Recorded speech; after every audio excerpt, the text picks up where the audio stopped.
নমস্কার বন্ধুরা, শ্রাবণী রান্নাঘরে আপনাদের সবাইকে স্বাগত জানিয়ে আমি প্রতিদিনের মতো আবারও আজকের একটা রান্নার ভিডিও নিয়ে আপনাদের সামনে চলে এসেছি। আজকের আমি আপনাদের ফেলে দেওয়া আলুর খোসা দিয়ে একটা ভর্তার রেসিপি বানিয়ে দেখাবো। আশা করি আপনাদের ভালো লাগবে। তার জন্য কিন্তু আমার পুরো ভিডিওটা আপনাদের দেখতে হবে। আর দেখা শুরু করার আগে একটা লাইক দেবেন, সুন্দর একটা কমেন্ট করবেন আর শেয়ার করতে ভুলবেন না। তাহলে চলুন আজকের আমি আলুর খোসার ভর্তাটা কিভাবে বানাই সেটা আপনারা একবার দেখে নিন। রান্নাটা করার জন্য প্রথমে আমি এখানে দেখুন গ্যাসটা অন করে একটা ফ্রাই প্যান বসিয়ে দিয়েছি। এইবার আমি এর মধ্যে দিয়ে দেব সর্ষের তেল। এখানে কিন্তু আমি রান্নাটা সর্ষের তেলেই করব, তার জন্য কিন্তু আমি সর্ষের তেল দিয়ে দিলাম। এইবারে তেলটা কিন্তু প্রথমে একটু গরম হতে দিতে হবে। তেলটা কিন্তু আমি এখানে খুব ভালোভাবে প্রথমে গরম করে নেব। আর যতক্ষণ এখানে তেলটা গরম হচ্ছে ততক্ষণ দেখুন অন্যদিকে আমি এখানে আলুর খোসাগুলোকে আমি কিন্তু এইভাবে ছোট ছোট করে কেটে নিয়েছি। আর আলুর খোসাগুলো দেখুন, আপনারা দেখতেই পাচ্ছেন একটু কিন্তু আলু রেখে রেখে বাদিয়ে বাদিয়ে কেটেছি। আর এইগুলো কিন্তু এইভাবে ছোট ছোট করে টুকরো করে নিয়েছি। আর খুব ভালোভাবে কিন্তু ধুয়ে পরিষ্কার করে নিতে হবে, তার কারণ হচ্ছে এর মধ্যে অনেক নোংরা থাকে, তাই জল পাল্টে পাল্টে কিন্তু আমি এখানে ধুয়ে রেখে দিয়েছি। এইবারে আমি এর মধ্যে দিয়ে দেব আন্দাজ মতো নুন, আর দেব আমি এখানে হলুদের গুঁড়ো। এখানে কিন্তু হলুদের গুঁড়ো দিয়ে দিলাম। আর দেব আমি এখানে লঙ্কার গুঁড়ো। এই নুন, হলুদ গুঁড়ো আর লঙ্কার গুঁড়ো দিয়ে কিন্তু এটাকে খুব ভালোভাবে প্রথমে মেখে নেব। এটা কিন্তু হাত দিয়েই খুব ভালোভাবে মেখে নিতে হবে। আর আমি প্রতিদিনের মতো আপনাদের একটা কথাই বলবো যে প্লিজ আমার ভিডিওটা আপনারা টেনে টেনে দেখবেন না, পুরো ভিডিওটা দেখুন। আশা করি আপনাদের ভালো লাগবে। দেখুন এটা কিন্তু আমার এখানে হাত দিয়ে মাখানো হয়ে গেছে। আর অন্যদিকে এখানে কিন্তু তেলটাও গরম হয়ে গেছে। এবারে দেখুন তেলের মধ্যে দিয়ে দেব আমি এখানে পেঁয়াজ কুচি। এখানে কিন্তু আমি একটা পেঁয়াজকে একদম মিহি করে, মানে যতটা ছোট করা সম্ভব সেইভাবে কিন্তু ছোট ছোট করে কুচি করে রেখেছি। সেই পেঁয়াজটা আমি এখানে দিয়ে দিলাম। এবার আমি এর মধ্যে দিয়ে দেব রসুন কুচি। এখানে কিন্তু 4 কোয়া রসুন একদম ছোট ছোট করে কুচি করে রেখেছি, সেই রসুনটাও আমি এখানে দিয়ে দিলাম। এবারে দেব এখানে দুটো পাকা লঙ্কা, মানে কাঁচা লঙ্কাই একটু পেকে গেছে, সেই পাকা লঙ্কাটা আমি এখানে দিয়ে দিলাম। আর আপনারা চাইলে কিন্তু এটার বদলে কাঁচা লঙ্কা দিতে পারেন, মানে সবুজ যে লঙ্কাগুলো সেটাও দিতে পারেন। দিয়ে এবারে এই তেলের মধ্যে কিন্তু এটাকে আমি একটু ভেজে নেব। খুব বেশি লাল করে ভাজার দরকার নেই, এইভাবেই আমি একটু ভেজে নেব। পেঁয়াজ, রসুন আর লঙ্কাটাকে কিন্তু আমি এখানে একটু ভেজে নিয়েছি, মানে এখানে খুব বেশি লাল করে ভাজিনি, হালকা করে ভাজা হয়ে গেছে। এইবার আমি এর মধ্যে দিয়ে দেব যে আলুর খোসাগুলো আমি এখানে নুন, হলুদ গুঁড়ো আর লঙ্কা গুঁড়ো মাখিয়ে রেখে দিয়েছিলাম, সেই আলুর খোসাগুলোও কিন্তু আমি এখানে দিয়ে দিলাম। দিয়ে এবারে আলুর খোসাগুলোও কিন্তু এই পেঁয়াজ, রসুন, লঙ্কার সঙ্গে একসঙ্গে দিয়ে খুব ভালোভাবে এইভাবে নেড়ে নেড়ে কিন্তু একটু সময় রান্না করে নেব। মানে এর মধ্যে কিন্তু আর কোনো রকম জল দেব না, এইভাবেই কিন্তু আমাকে সুন্দর করে ভাজা ভাজা মতো করে নিতে হবে। দেখুন এইভাবেই কিন্তু আমি একটু ভাজা ভাজা মতো করে নেব। আর আমার নতুন বন্ধু, পুরনো বন্ধু সবাইকেই বলছি আমার তরফ থেকে অনেক অনেক ভালোবাসা। নতুন বন্ধুদের বলছি আপনারা যদি আমার চ্যানেলটা সাবস্ক্রাইব করেন তাহলে পাশে থাকা বেল বাটনটা অবশ্যই প্রেস করে দেবেন, যাতে আমি যখনই কোনো নিত্য নতুন ভিডিও আপলোড করব তখনই সবার প্রথমে আপনাদের কাছে নোটিফিকেশান চলে যাবে। আর আপনারা আপনাদের সময় মতো ভিডিওগুলো দেখে নিতে পারবেন।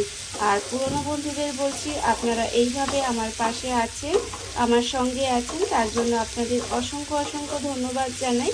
দেখুন আমি কিন্তু এইভাবেই পেঁয়াজ, রসুন, লঙ্কার সঙ্গে কিন্তু আলুর খোসাগুলো দিয়ে কিন্তু আমি সুন্দর করে ভেজে নেব, মানে যেইভাবে একদম লাল লাল করে খোসাগুলো কিন্তু ভেজে নিতে হবে। আলুর খোসাগুলো কিন্তু আমি এখানে একটু সময় নিয়ে লাল লাল করে ভেজে নিয়েছি, আপনাদের দেখাচ্ছি।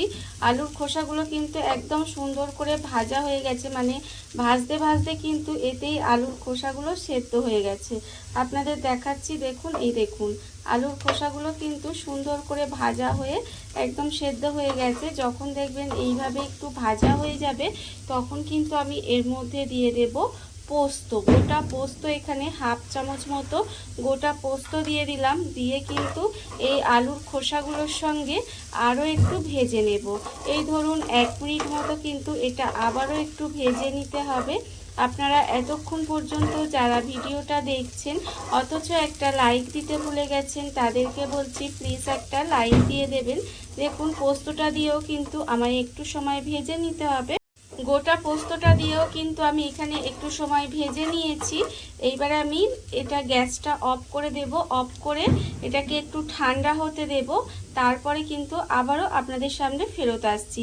রান্না কিন্তু আমার এখনও শেষ হয়নি, আমি আপনাদের আবারও দেখাবো। তবে এখন একটু এই ভাজাটাকে ঠান্ডা করে নেব, তারপরে আবারও আপনাদের সামনে ফেরত আসবো। যে আলুর খোসাটা আমি এখানে ভেজে রেখেছিলাম সেটা কিন্তু এখানে ঠান্ডা হয়ে গেছে।